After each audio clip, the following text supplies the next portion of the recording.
Hi everyone, this is Jim. Welcome to this Blitz chess postmortem video. In this game, this is a postmortem of my Blitz chess game number 175. I was black. My opponent played d4. Not e4. My opponent played d4, and I played knight f6, and we went into a Nimzo-Indian. So, nice strategical kind of opening, bishop b4. Putting pressure on the center indirectly by pinning this knight, so slowing down the move e4, which white would generally like to play to get a full center. The main moves here are e3, the Rubinstein variation, just playing in a solid fashion, giving up on the immediate e4, although sometimes with ideas of f3 and e4 later. Or queen c2, the classical variation, which sometimes allows an immediate e4. And then knight f3, the third most popular choice here, is the Kasparov variation. So apparently Kasparov used this variation in his world championship match with Anatoly Karpov, and so it's been named after him since then. Although people played it before, I'm sure. So c5 is a way of staying within the Nimzo-Indian territory. If you play b6, this is more like a Queen's Indian or a Queen's Indian Nimzo-Indian hybrid. And if you play d5, it's more like a Queen's Gambit declined. Rogozin variation of the Queen's Gambit declined. So c5 is just a way to stay in Nimzo-Indian territory, and then e3. And at this point, we've actually transposed back into a Rubinstein variation. We could have gotten this from the move order e3, c5, and then knight f3. So right here, the main move is just to castle, and I think that's what I'll try next time. I went ahead and played d6, a bit early for that move, and my opponent plays bishop d3, and then I play knight c6. And we've gotten, after knight c6, we're back into, a reasonable range, a place in the opening book where there's still a few games being played. And then I castle here. No, white castles here. And I castle. Bishop takes c3 is normal after castling. But in a case like this, when you've got this diagonal that's still open, the bishop can retreat and sometimes get back into the game. So it's a matter of taste whether you want to keep the bishop or trade it. But if you don't, you're actually wasting a fair amount of time if you don't trade the bishop. So I think that's why this move is somewhat discouraged by opening theory, and also the chess engine doesn't seem to like it. It gives white a pretty nice opening advantage here. So he kicks the bishop, and I follow through with my plan to retreat. Once again, the engine is saying, I'll just go ahead and take the knight. Okay, but we get this line where I retreat the bishop, and I don't lose the game in the opening. In fact, I miss a chance here. My opponent actually makes the first really big blunder in the opening, and I just wasn't thinking about it, but it shows up right away on the chess engine. He's just hung this pawn. Right, when he played e3 to e4, this pawn is only defended once, and it's attacked twice, so I can just take that off, and I should. I mean, this is inexcusable to miss something like that. You should always be alert to what your opponent just did and what weaknesses it created, the famous weakness of the last move. So it happens all the time. You just gotta be aware of it. So I missed that, which is a shame, and played e5, which I'd been thinking about. You want to think ahead a little bit, particularly in Blitz, so you have your move ready if you need to move in a hurry. But this is fairly slow time control, and there's room to think about these things. So after e5, the engine prefers an exchange here, dc, dc, and then knight d5, or either way, de, de, and knight d5. So gets a good knight on this square, and open file for the queen. So that's pretty reasonable way to play. After this move, it actually likes black, because this knight on d4 is a real strong piece, and after he trades it off, I have this passed pawn, which is a thorn in my enemy's side here. So it's a pretty good situation for black, or at least equal. So knight e2, and the game continues on in equalish territory. I didn't like this move f4. I mean, I didn't like it for me. I thought it was good for white, because I've had some experience with attacks where this pawn comes to f5, and it just cramps black's king side and makes it difficult for him to defend against an attack. And you can see white is lining up for an attack with these bishops, although, get rid of that line. This bishop is blocked by a pawn at the moment. But yeah, so I thought this was a good move. The engine's not particularly impressed, so let's play on. I play bishop d7, f5. Yeah, and particularly f5 it doesn't like. Oh, the thing I was going to say is I can't really take this pawn. I mean, if I take it, new variation, he takes back. I'm sorry, I did that at the wrong time. If I take the pawn here, then he takes back. And, you know, I just have these pawn weaknesses here. So I think it's sort of awkward for black in this position. The engine is not worried about this position. It's interesting. It thinks I should just play rook e8, go after his weaknesses here. Rook e8, knight g3. Yeah. Okay, so that would have been a way to play. Instead, I played bishop d7, letting him push to f5. It's just that the engine doesn't think this f5 idea is all that great. So now I wanted to play, this is a second mistake, kind of, it's just another slow move. So when you waste too many moves, you get behind, and that's when your opponent's attacks can really break through. If I want to play b5, which is what I wanted to do, and I was playing rook b8 to prepare it, I can just play b5 right now because my bishop is on it. So pawn takes, and he can't take any further. So I didn't really need to play rook b8 as preparation, and I really want the rook on c8 anyway. So rook b8 is a bad move. Queen c1, lining up this attack here, and then b5, which is the move I wanted to play, and knight g3. So I thought, you know, I knew this attack was coming, but sometimes the best way to deal with an attack is to distract on the other side of the board. And you see the chess engine likes black here. So watch what happens during the game, though. I take, he takes, a5. I had a better move than a5 there. The engine likes bishop b6. This pawn is not protected, so I'm just giving up the pawn, bishop b6. But this is a great diagonal for the bishop. It's on the same line as the king, and this pawn can go forward with a discovered check. So if he takes here, does this lead to any disaster? d3 check. And I don't want to give up the rook, so let's just move the king. And then knight g4. Ah, okay, so this is the way to play it. Bishop b6. Don't worry about that pawn. And you've got a bishop, you've got a knight, and you've got a pawn cramping your opponent's position. So that's the way to get counterplay in this situation. So instead, I played the weak move a5, just protecting that pawn, still with an advantage to black here. So okay, bishop e2, rook c8, and then putting the rook where I wanted it, and opposite the queen. And now the attack comes. Bishop takes h6, and the chess engine says I should take that. It's a free bishop, why not? Although the evaluation, you'll see, drops over time. It started out, I thought I was doing great, and now it's just a fraction of a pawn better. So this is a dangerous attack. That's what that means. White has quite a bit of compensation for the piece. And now I have to play very precisely. And actually, after you give the engine time to think, it's only one move here keeps an advantage to black.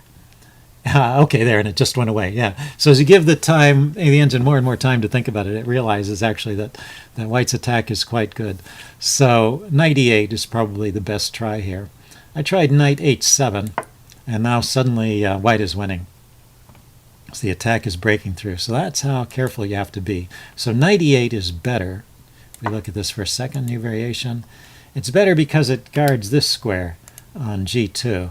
So this knight comes in and it's not threatening checkmate, and now I can bring my queen out.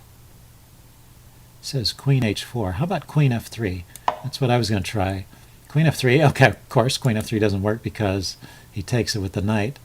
Queen g4 is not possible because it's not protected, so queen h4. And g3, kicking the queen. Queen back to e7. And now f6. Yeah, this looks good. This looks good. All of a sudden it likes White, all of a sudden after f6. So not so great. So queen had to go back to d8. So that means these pieces are going to be hanging around my kingside for a long time. I can't chase them away if I can't get my queen to a good square that chases them away. So it's a good attack. even with the most precise moves by the computer choice. I played knight h7, and now there's an advantage. Knight h5 threatens checkmate, and there's only one move that really defends, queen g5, which I eventually found. And so he played queen takes, check, knight takes, and then knight f6 check. And then it's just unfortunate that this placement here of the loose bishop and the king leads to this fork. And for a while I play on, because I think the knight is trapped here, right? After I attack the knight with the rook.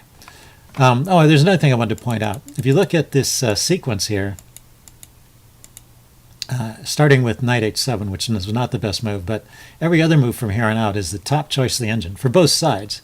It just goes to show that you can't, some people use this as evidence of cheating, and it goes to show you can't always rely on that, because when you have a forced sequence like this, even average players like us can find the only moves that keep the game going. And you see everybody is playing the best moves here. It's not a sign of cheating on either side. It's just that it's one of those situations where there's really only one outstanding move, or one playable move. And here, okay, so here now there's some choice, and when there's some choices, you're not always going to be picking the best one. But it's just, I wanted to throw that in as a caution, because sometimes you see that used as evidence of cheating, and it really, you have to look at a whole range of moves, not just a section where everybody seems to be playing computer moves. It's because that can happen if you're in a sequence where it's a tactical sequence where there's a lot of forced moves. So even here, f6 is a top choice. And king g6, only move. There was another move, but king g6 was the top choice there. King h6 could have been playable too. Bishop g4. So I'm still trying to trap this knight, and he keeps finding ways to defend it. If we back up, I thought here he might play bishop to b5. Is that on the radar? Yeah, bishop to b5 is playable too, it looks like.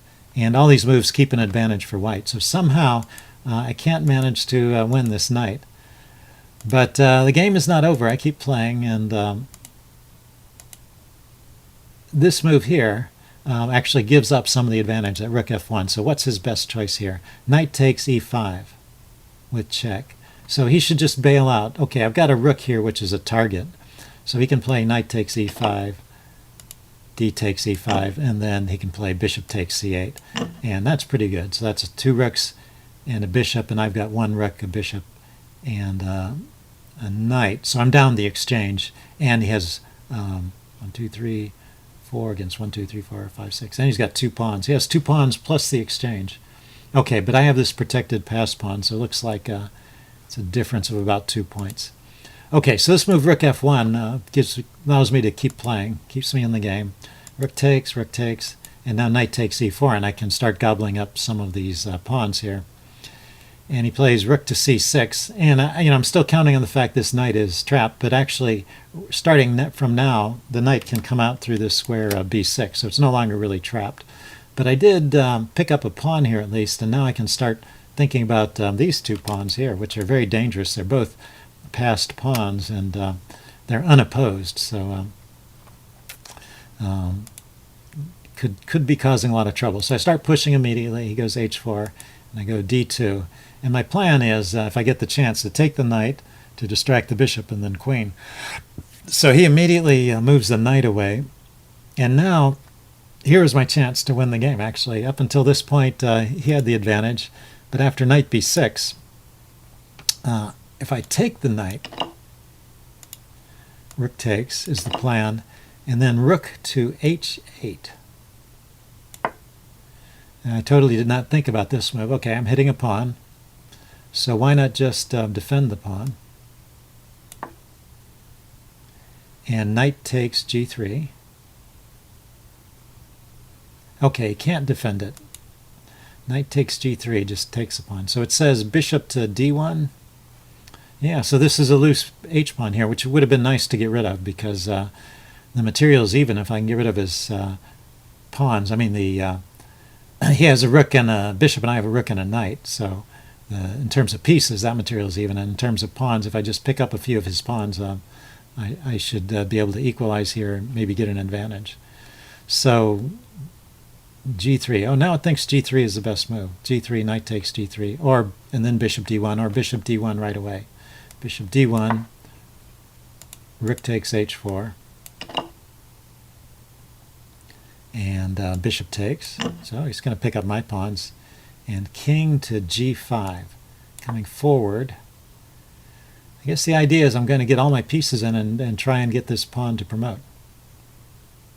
It's funny because I still don't see the win. It's the engine is claiming I've got a vast advantage here. So bishop C2, attacking my knight. Knight takes F6, picking up another pawn. Rook B4.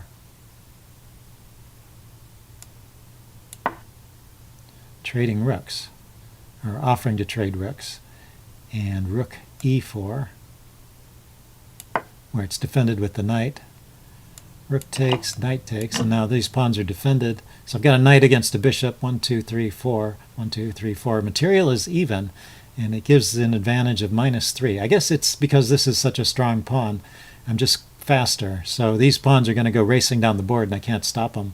But maybe I can get my king in here and stop his king from approaching. It's interesting that these squares are covered by the knight and the bishop, but he can get into this square and this square. Seems like the king has this path to get to the pawn.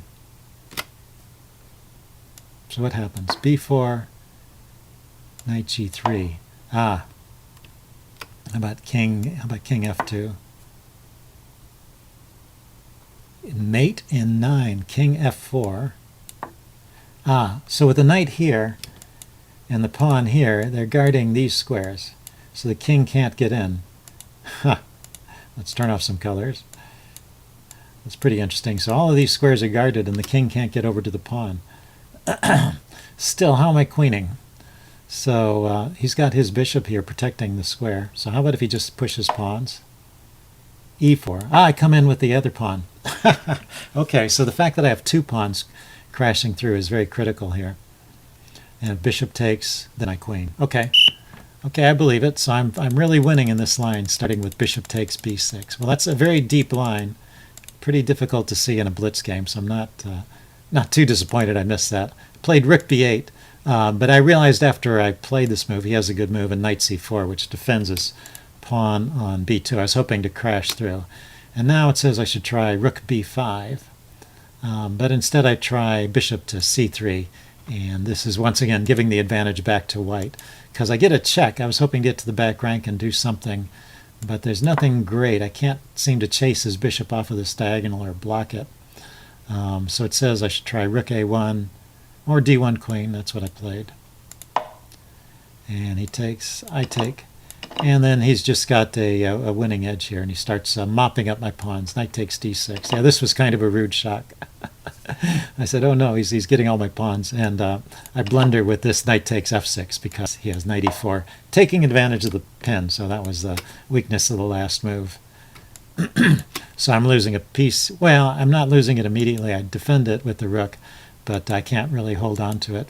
And he just decides to exchange out into a winning endgame, which I approve of. If you can get into a pawn ending which is clearly winning, that's the simplest way to win the game often. So you should always take that chance and eliminate your opponent's counterplay and go for that one ending. So I can't ever move my king up here and take these pawns because this one queens, and I can't go over here and stop this pawn because this one will queen again. So I can't stop both of them.